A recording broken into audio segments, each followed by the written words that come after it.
So good evening, everyone. Let's settle into our evening with our meditation.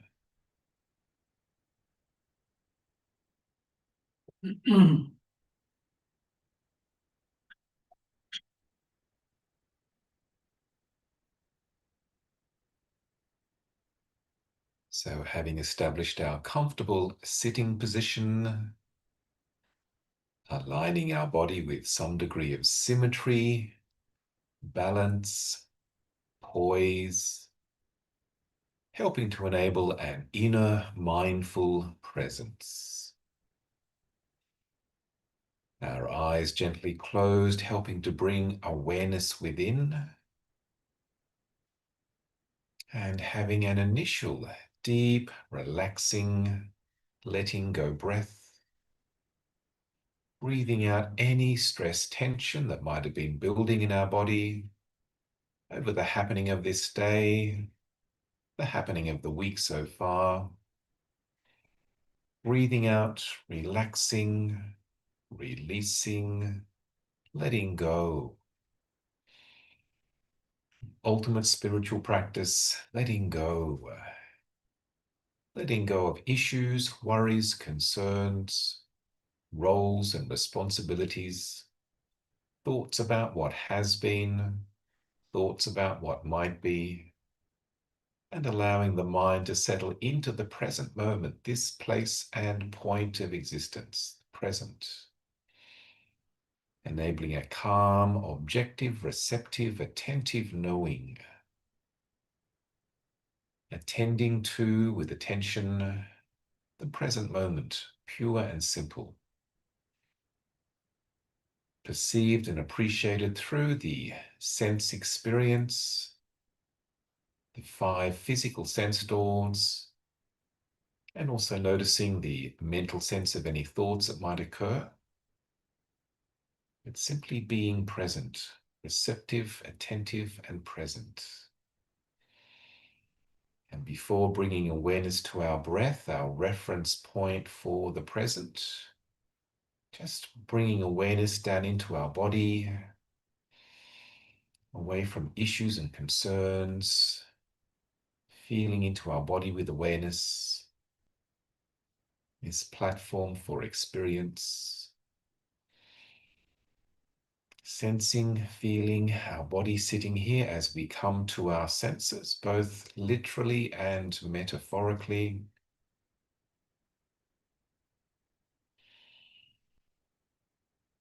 Beginning with the sense of touch, noticing, sensing, feeling the touch of our feet connecting with the floor, feeling that, our feet against the floor.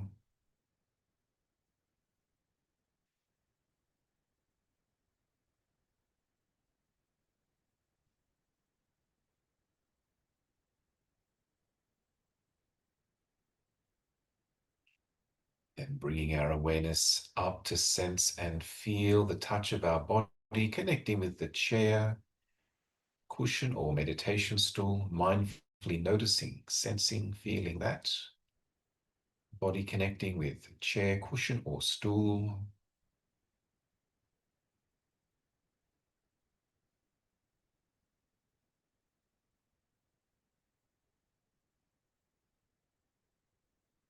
And noticing the placement of our hands and fingers, feeling the contact sensation of hands and fingers.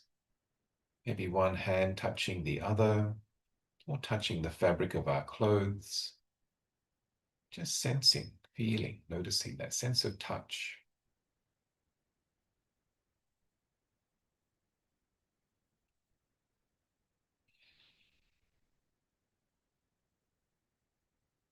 Then bringing our awareness up to our shoulders, a place where stress tension collects. Feeling into the shoulders with awareness, relaxing the shoulders without disturbing the uprightness of our back. Relaxing the shoulders.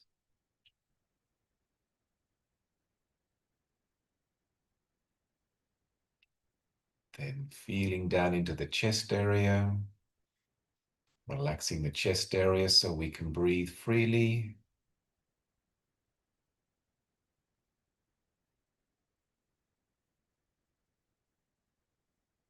Then feeling down into the abdomen belly area with our awareness, a place where we often feel emotion, hold emotion. Noticing how the abdomen belly area feels. And if it does feel tense, tight, contracted, then relaxing the abdomen belly area so our diaphragm can extend fully.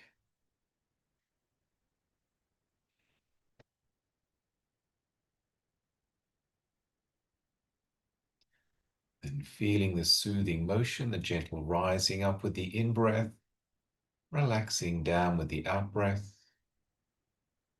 Feeling that rising, relaxing, that sensation of the movement of our body against our clothes as the body breathes.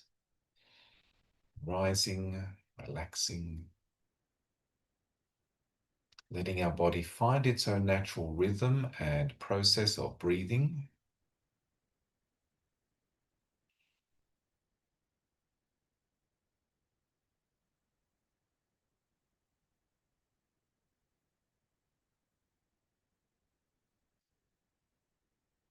Then bringing our awareness also up to our face, another area of sensation, sensitivity.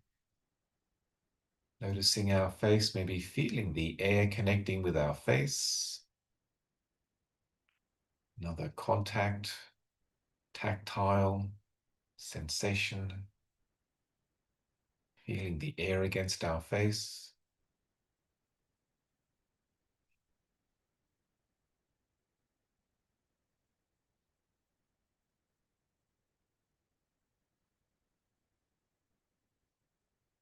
Then from the sense of touch, moving awareness to the sense of sight and seeing as we see some degree of light coming in through the closed eyelids. Perception of lightness, brightness, a color, a patterning, or just a blankness. Simply seeing. Seeing that lightness, brightness, or blankness through the closed eyelids.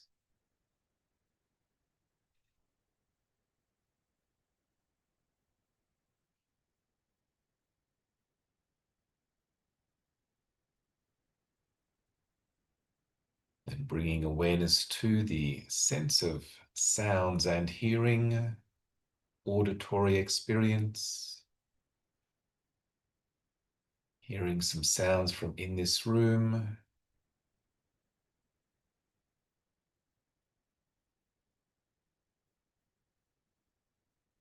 Maybe at times a few sounds from outside the room. Simply hearing. Not thinking about the sounds, but just simply hearing the different tone, pitch, volume, layers, levels of sound, the soundscape of life just here, just now, all sounds occurring on the background of silence.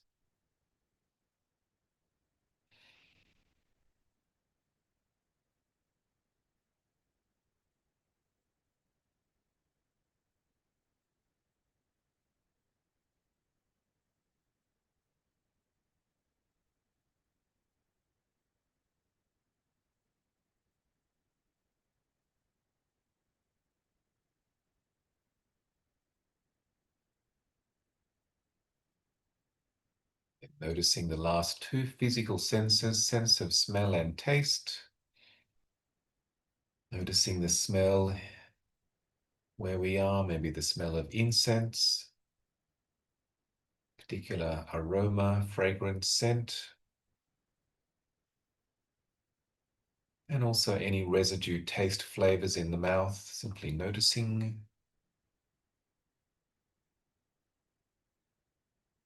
Noticing without thinking, but if there are thoughts, we can notice them as another sense, the mental sense of thought. Thoughts occurring as a mental image that we see, a mental sound, voice that we hear.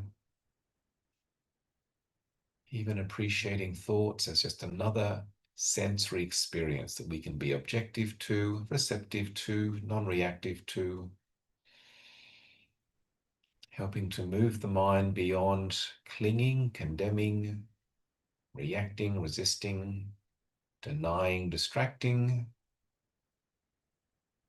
developing this calm, conscious knowing of the flowing fabric of experience, pure and simple in the present.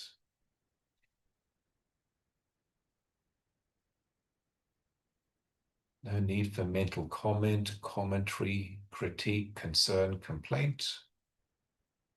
Just receptive, attentive knowing, neutral knowing, not karma making, neutral knowing.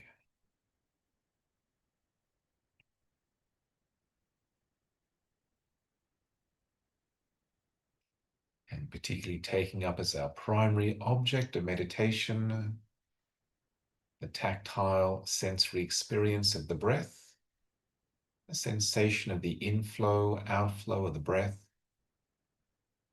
particularly at the nose, nostril area,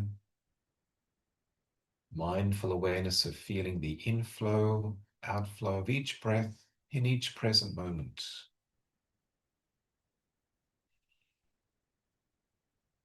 Being content to simply notice, know, sense and savor each breath, each life-giving breath in each present moment.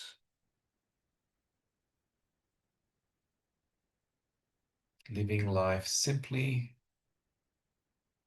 pure and simple, the next while.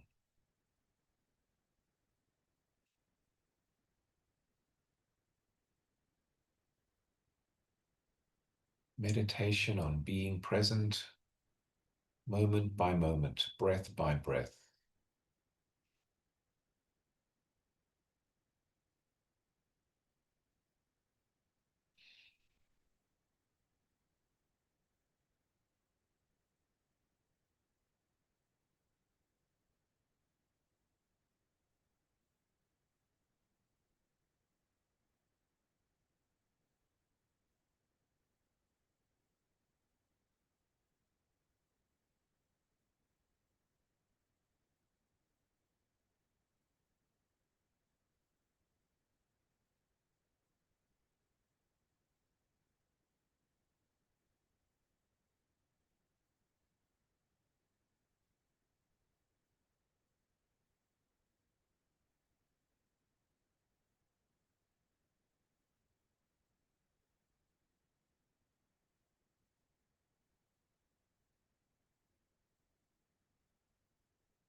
Please help yourself to some tea.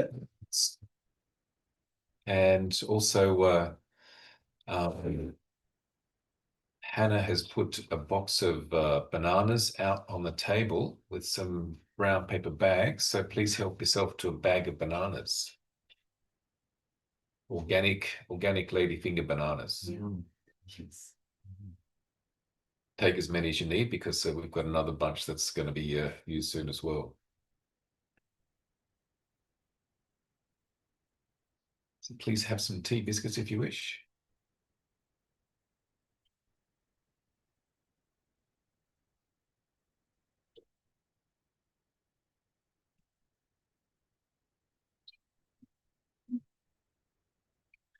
Justin, can you see in these the chart that has the three ills, greed, anger, ignorance? Is that it? Mm-hmm. Thanks.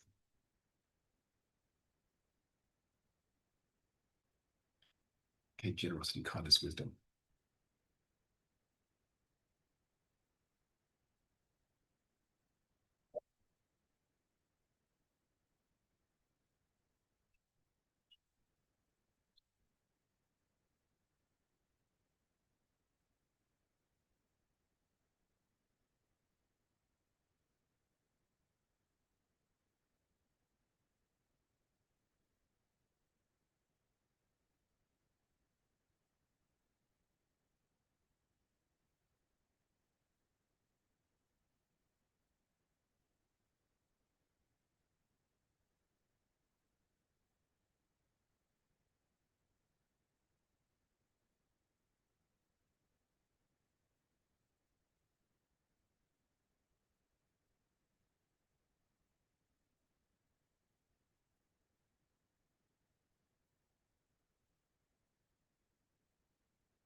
Winter can be a time of experiencing the flu, coughs, colds, flus, viruses that can go around. And obviously, it's a time when people also get vaccinated against these as well. But the main virus that we need to be concerned about is the one that got us here in the first place. That, as the Buddha said, we're all infected by, that then affects our life in various ways. And it's a terminal virus. It'll be the cause of our death as well. Having been born, it manifests itself in various ways through the course of our life. It's also the cause of all stress and suffering. for which then the Buddha was seen to be the great uh, physician, the great doctor, the great healer, even the great psychologist to help people heal from this virus, this illness, this disease that then brings varieties of dis-ease.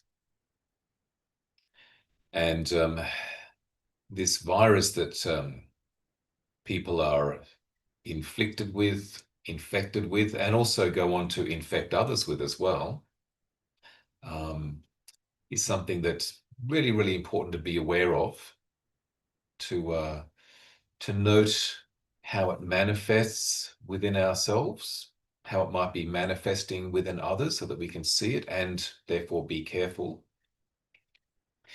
And so a lot of the Buddha's teachings are about the ways to deal with this virus, the way to not be so infected and affected by it, and the way to ultimately heal from it. Where ultimate healing is spiritual enlightenment. So, of course, this is not a physical virus. It's what we could call a psychospiritual virus. And And one way of talking about it would be as a three-strain virus, a tri-strain virus. There's three elements to it. So the three elements are greed in its various guises, anger in various guises, and ignorance. So what I call the GAI virus. And again, these are just words, but we could find different words for them, but the first part of it, it's on the chart here, greed. So, and not just gross greed, but wanting, clinging, craving, desiring, wishing for, that sense of wanting to hold on to. Greed is just a gross manifestation of the virus, because we probably wouldn't see ourselves as particularly greedy, but there's still elements of wanting, elements of desire that may be there. And of course, they can become inflamed, and then a small desire can move into a significant greed or focus, becomes empowered, becomes inflamed. But again, it's something to be mindful of. And of course, there can be the desire, wholesome desires. I wish for your well-being. So it's wholesome. Nothing too much wrong with that. But there's still a slight element of wanting there, of wishing there, of hoping there. So we have to be mindful of that. The next element or strain of this virus is anger. And again, at times that anger can be warranted, a sense of like, well, sure, I need to be angry about this, and the way the world might be, yeah, you should be really angry about this, and so forth. But still, that element of anger can be heating up and um, unsettling and inflaming, and not just inflaming oneself, but others as well. Yes, we're all angry about this. We're all going to have some sleepless nights about this.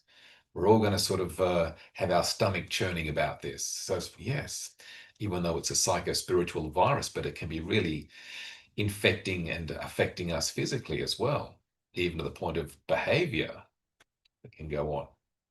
But anger, as in like not just anger, but aversion, sort of being sort of frustration, irritation, um, upset, but also moving into hatred as well. Sort of more of a stronger manifestation of this particular virus, hatred. And even the first two, whilst they're all sort of entwined together, but they can relate in the sense of like, I want that and they've got it, I hate them, or I'm jealous of them, or that sense of like even fearing that one's going to lose what one's got, and being really unsettled and upset about that. So it can even manifest as fear.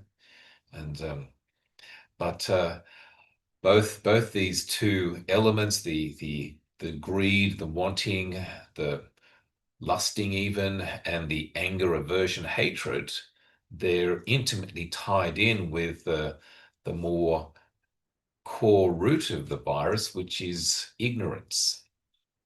So ignorance as in being ignorant of the fact or the truth of things, ignorant to the Dharma, the natural law of things, and creating a type of confusion, delusion, even illusion. And then certainly because that's there as like a significant element that then manifests as the to one side, greed, anger on the other side. So much of the Buddha's teachings are about being aware of this tri-strain virus manifesting in ourself, yes, but also manifesting others, and being careful with it to not feed it, not fuel it, because we could even say that any and all of our suffering through our life has been caused by some degree and some manifestation of the GAI virus in ourselves, and also maybe the result of someone else being afflicted, infected with this virus and causing distress for us. Someone's sort of angry and they infect us, or someone's caught up in greed, then it affects us, or someone's caught up in delusion, confusion, ignorance, it affects us.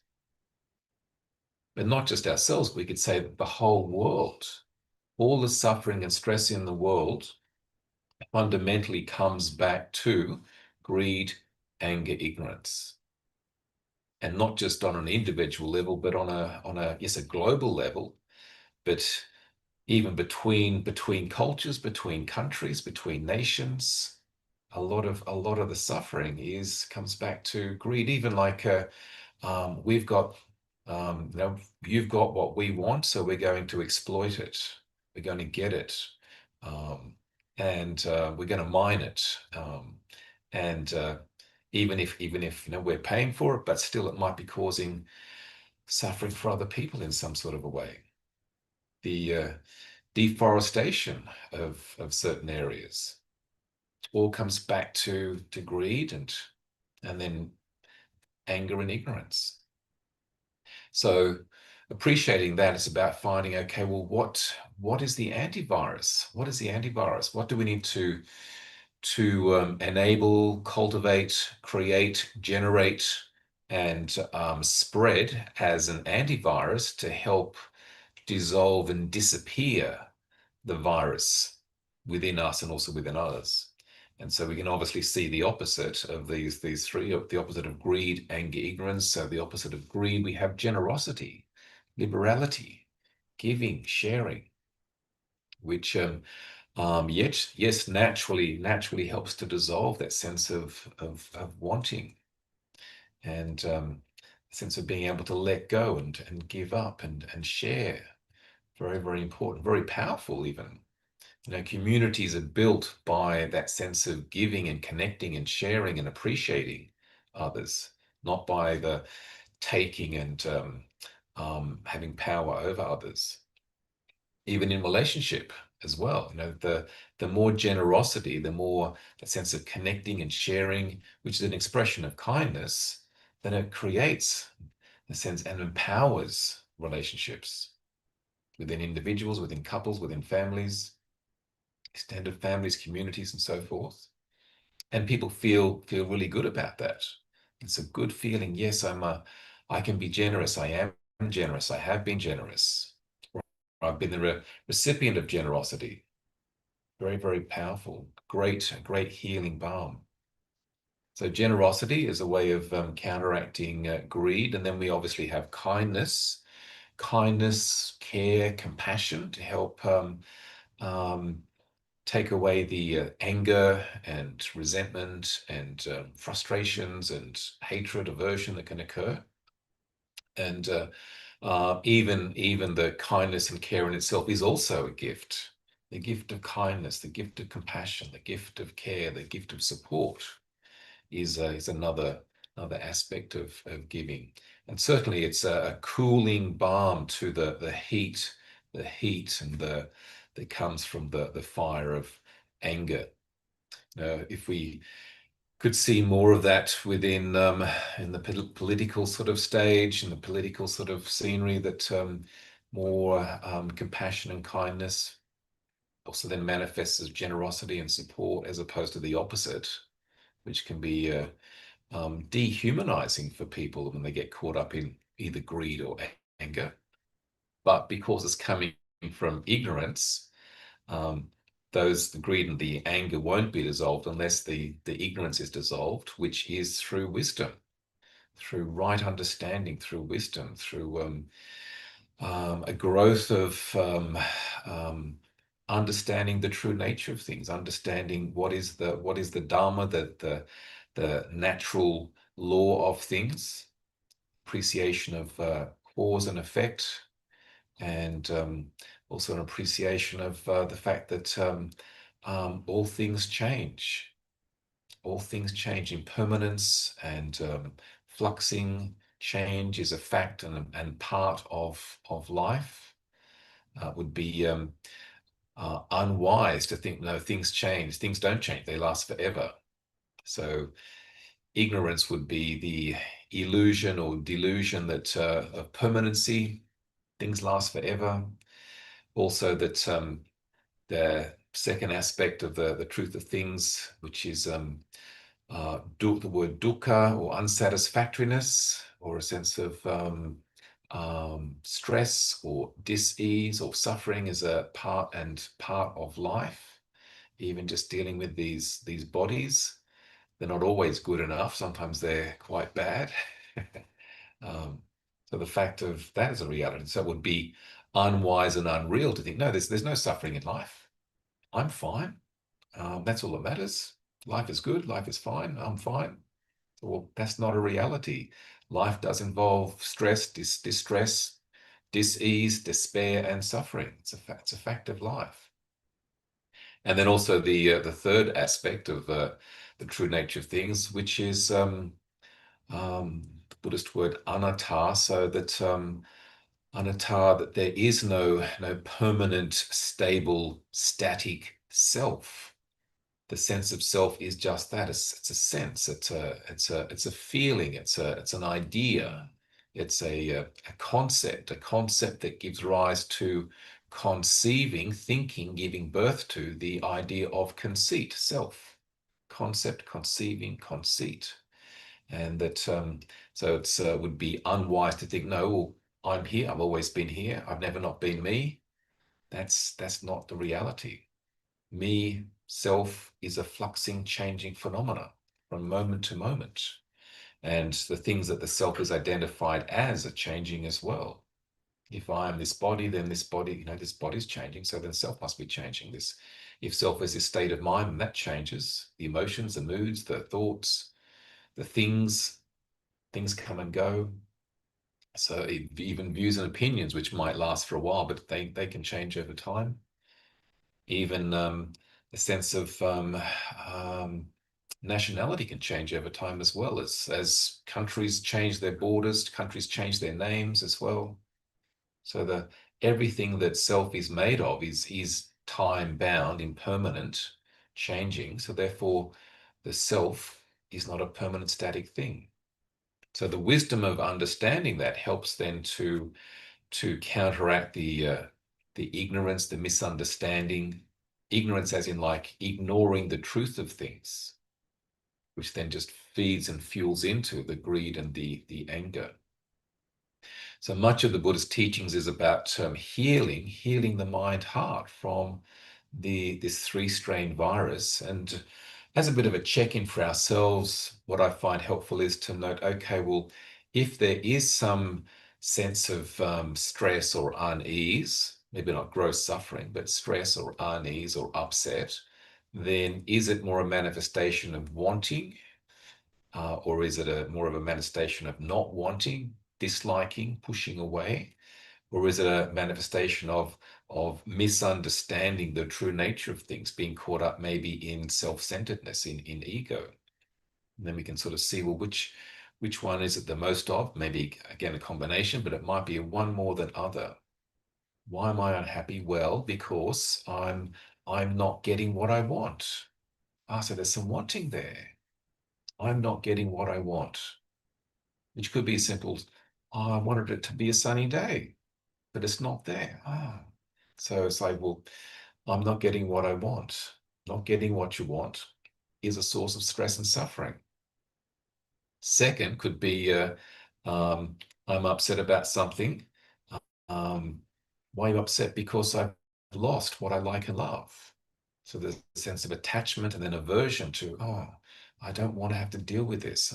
I've lost what I like and love. So second source of stress and suffering, losing what we like and love, stress and suffering. And yet we forgot that everything changes. Nothing's a sure thing. We live in this realm of uncertainty. Third source of stress and suffering is having to be with that which is unpleasant. So there's a sense of aversion. I don't want to be with this.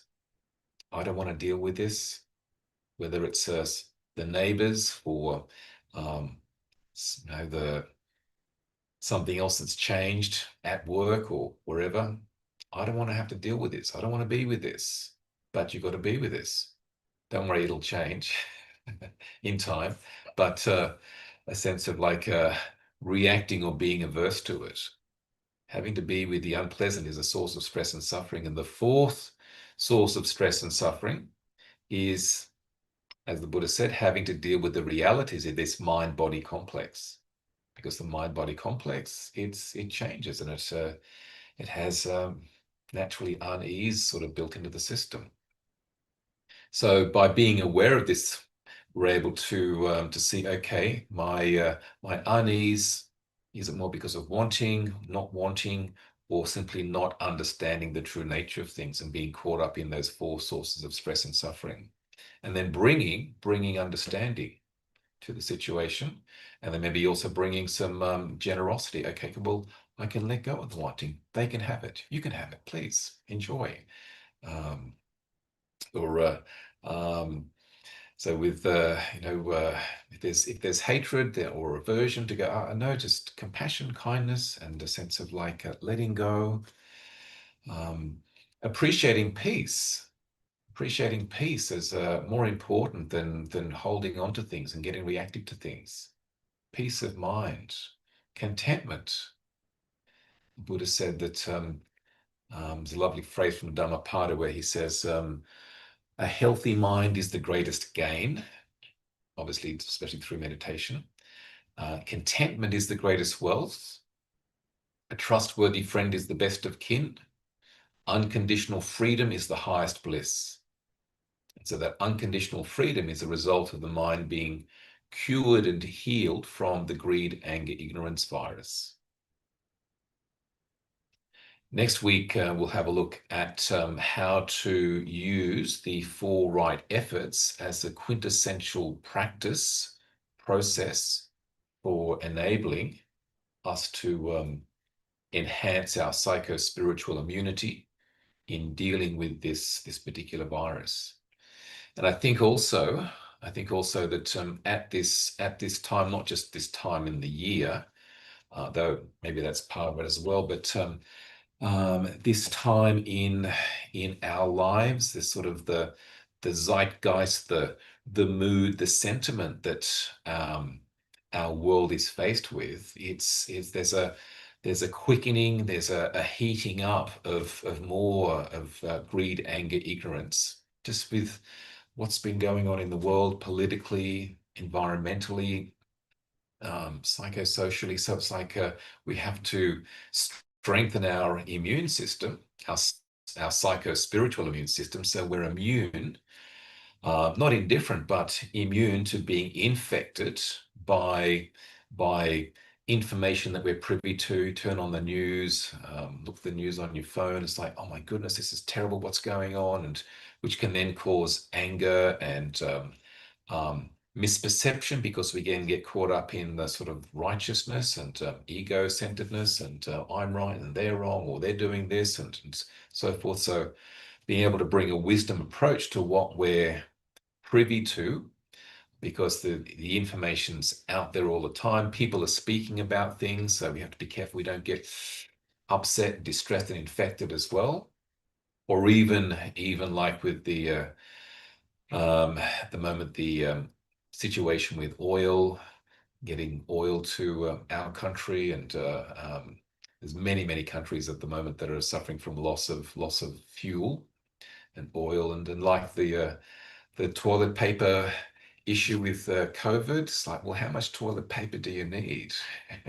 um, the point where the shops are, are bare. There's no toilet paper there because of the people go, well, I needed it. You're not going to have it. I'm going to have it.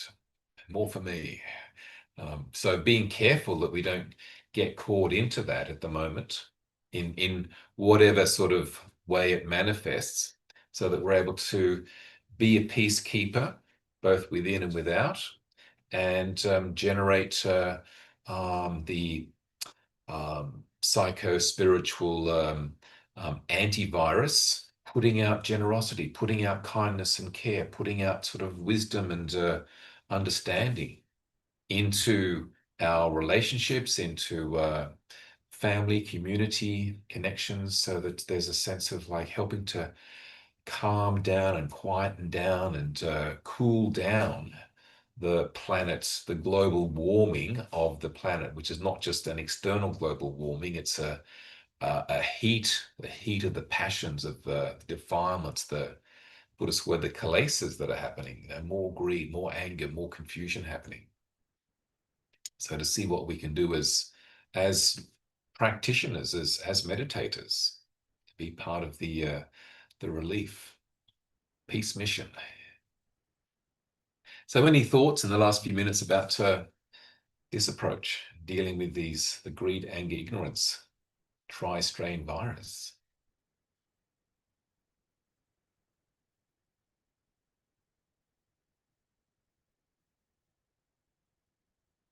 So the extremes of anger or whatever, and getting involved with one group particularly, anti-Trump or whatever it is,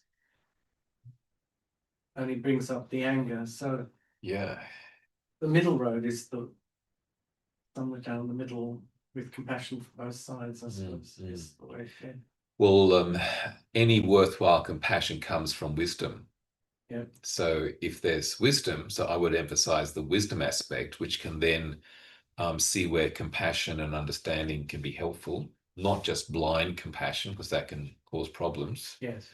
So that wisdom, go with wisdom, because wisdom is as ignorance is the like the taproot to the greed and anger. Wisdom is the taproot to support the tree of well-being, into generosity and kindness, compassion. That's the balance. Yeah. Yeah, but it's very easy to get caught up in that's the anger, because it can feed self. I'm so angry and we're so angry and we're the right ones, and and that becomes another just self-delusion. And it's not about doing nothing. It's about seeing what can be done, to be helpful, and particularly beginning from within, inside job. Whatever work we can do on and within ourselves becomes our gift to others. It's a bit like the Buddha, so one man's effort is continuing to be helpful for humanity 2,500 years later.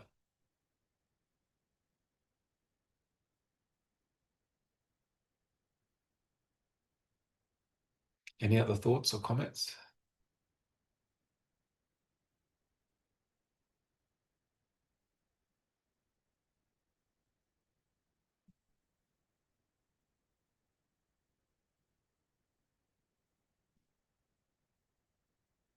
Certainly worth thinking about, to see that, yes, I see in the world that, yeah, there's greed in a particular guise, or there's anger, there's aversion, there's hatred, or there's, which is manifestation from just not seeing things clearly, not understanding the interconnectedness of us all.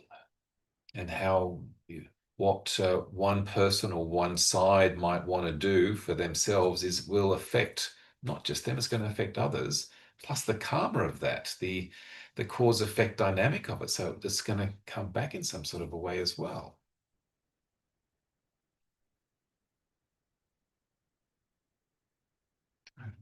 Sounds like a great opportunity for practice when I notice anger or wanting coming up, rather than going, I don't want to feel anger, or I don't want to feel greed, or I must be at peace, and bypassing that noticing, just to go, okay, well, what's at play here, even if it's something small, the seed of something that's anger, or turning away, the movement to turn away or to turn towards something, like that's yeah, a great reminder for practice to go, okay, what's the learning point here around, what's the wise approach that's maybe behind this, because it's not always such a gross thing. Sure, yeah, it can be just kind of it's more difficult to see when it's more subtle.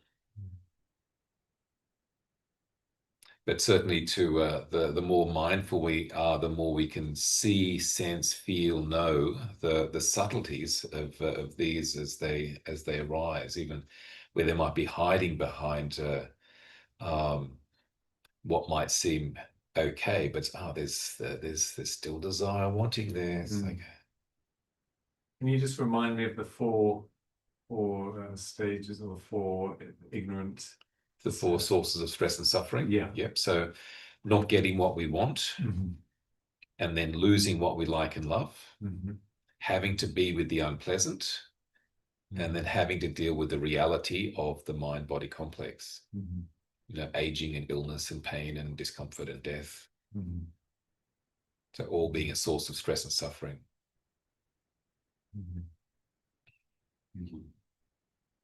Well, give those things some consideration, and obviously, if you do see the greed, anger, ignorance in others, be mindful, be careful, be compassionate. But the more we develop our own psychospiritual immune system, which I'll talk about next week, then we can even be around people that are caught up in greed or caught up in anger or delusion, and be unaffected by them, even being a positive energy force where they get infected with some generosity or some kindness or some wisdom. So in the same way that stress is catching, so are the good stuff as well. And they catch your generosity, kindness, and wisdom, your peace of mind and presence. So have a good week. Thanks for coming out, and do take some bananas from outside. Thank you. Or jokes.